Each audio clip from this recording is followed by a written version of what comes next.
And now to the Democrats and their internal squabbles. Today, President Biden released a video to say he is running, saying that not all Democrats, though, think it's a good idea. Yes, he's ahead by a large margin in the Democratic Party, but primary debates help parties have a robust discussion about issues. Of course, it can also expose a candidate who may have some shortcomings.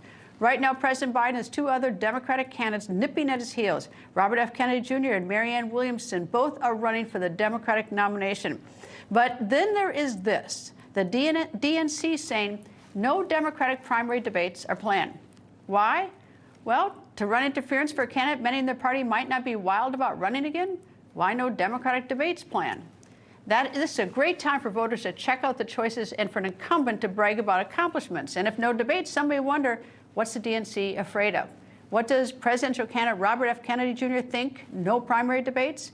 Well, you're going to find out. He's here tonight to go on the record. But first, let's go to correspondent Sarah Williamson on how the Democratic debates work. Sarah? Good evening, Greta. Well, as you mentioned, the Democratic National Committee does say that it will support Biden's re-election and has no plans to sponsor primary debates. And this is causing an uproar among other candidates and political commentators alike who say the DNC's position is undemocratic. Former Ohio State Senator and activist Nina Turner calls it just that. She says the DNC refusing to hold a single primary debate is undemocratic and robs the voters of choice. No one who feels confident in their record and/or ideas would hesitate to stand on them. The DNC should hold debates. This is supposed to be a democratic process. And Robert F. Kennedy Jr. and Marianne Williamson, well, they are running for the party's 2024 nomination, both rebuking the DNC's position. Taking to Twitter, Marianne Williamson says in part, the DNC plans no primary debates as though there simply are no other candidates. And when it comes to debates in the past, Greta, there are rules in order to spark debate between candidates. And it is uncommon that an incumbent president is challenged, so there hasn't been one in quite some time. But last election, the rules were this: that a candidate must have at least 1% of the vote in 3 polls that are approved by the DNC, or have 65,000 campaign donors with at least 200 donors in 20 states. And then the election before that, in 2016, a candidate needed to receive 1% support in 3 national polls within 6 weeks before the debate. And then in 2012, there was no debate because Obama was the incumbent and he just wasn't challenged. But this year, the rules just don't seem to apply, it seems, because if you take a look at all the recent polls that we have seen, both candidates challenging Biden are well over that 1% benchmark. So it just looks like the DNC is moving the goalposts here. Greta? Sarah Williamson, thank you. Earlier, I spoke with the 2024 Democratic presidential candidate, Robert F. Kennedy Jr. Robert, nice to have you join me. Thanks for having me, Greta. Okay, first question has to be, why do you want to be president of the United States? You know, I want my children to have the same pride in our country that I grew up with. I want them to have the same opportunities and the idealism and the hope for our country that I grew up with. And I feel like our country's taken a wrong turn and that we're going down a road that it has a bad ending. And that, you know, we're in a period right now where abroad there's more hostility and dislike of this country than any time in history. And at home, we are destroying the middle class, and that both parties are part of this kind of this merger of this corrupt merger of state and corporate power that's happening at the federal level that is keeping us in eternal wars and that has turned our regulatory agencies into wholly owned subsidiaries for the big industrial interests and polluters. And I want to end that. Okay, so if there's one thing that happened, that's sort of the straw that broke the camel's back that made you decide, okay, I'm doing this, what was that? I think it would be 2 things, Greta. Well, let me put 3 things. I'd say the censorship which I never thought, particularly the Democratic Party, would engage in. I think the conduct of the war in Ukraine is, the amplification and escalation, the unnecessary escalation of that war for geopolitical interests rather than, the interests of the Ukrainian people.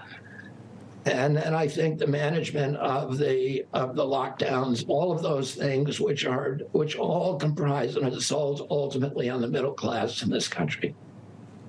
All right, you and I are same age, both went to law school. You talk about the censorship. When I got out of law school, I fought for the First Amendment, so I have a real trouble with censorship as well. I think it may be in part by age, because I think some generations are looking at it a little differently.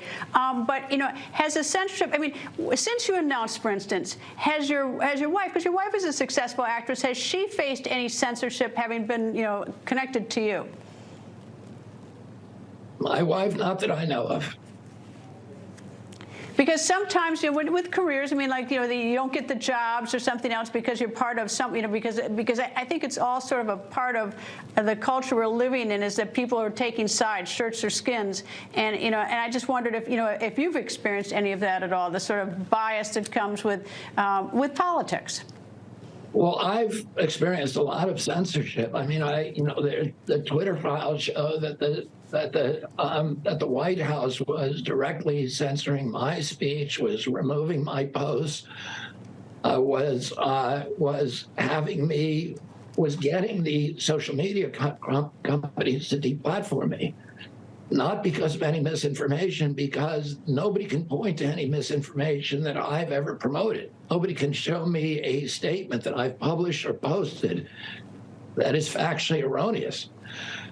But you had the White House that had a portal that the CIA and the FBI were using to collaborate with social media companies to censor speech that disagreed with official government policies. And that's something that has never happened in this country, and it's frightening.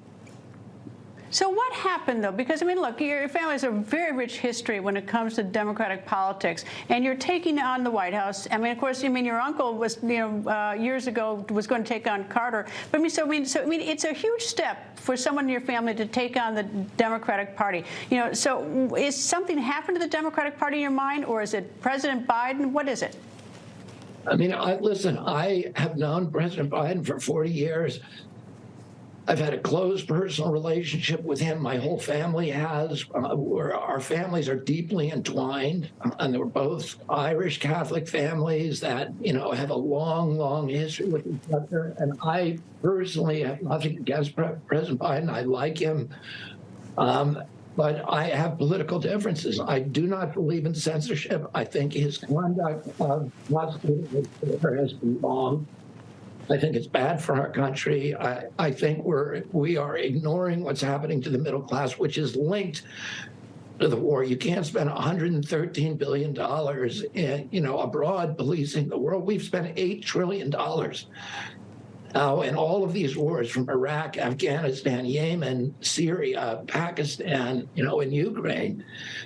And we spent another $16 trillion on the lockdown. That's $24 trillion, which we've got nothing for. And the middle class in this country is gutted.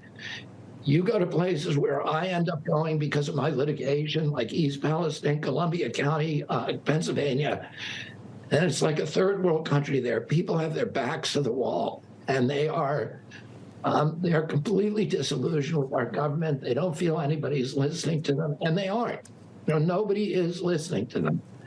And I think our country is headed to a really bad place. We cannot have democracy in America if we have a class of super rich billionaires and then everybody else in widespread poverty. And that's where we're headed. And the Democratic Party seems to have lost its bearings and lost its will or even the capacity to think about changing this system.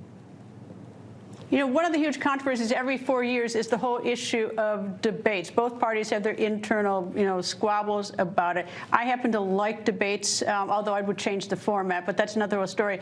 But it seems it has been criticized often of the two parties that they try to keep candidates out of the debates rather than trying to open it up so there's a more expansive, robust debate. Do you anticipate that the DNC will set rules that will be so stringent to try to keep you out of the debate in the primary? Well, the DNC announced today that it was not going to have any debates. I think that's a bad thing for democracy. I think the optics of that, I think, right now there's so many people who believe that the system is rigged against them, that the economic system and the political system, and that they've lost faith in American democracy. I mean, the riots on January 6th were, show that there's a large number of people in this country who are so disillusioned with democracy that they're willing to go and invade the Capitol.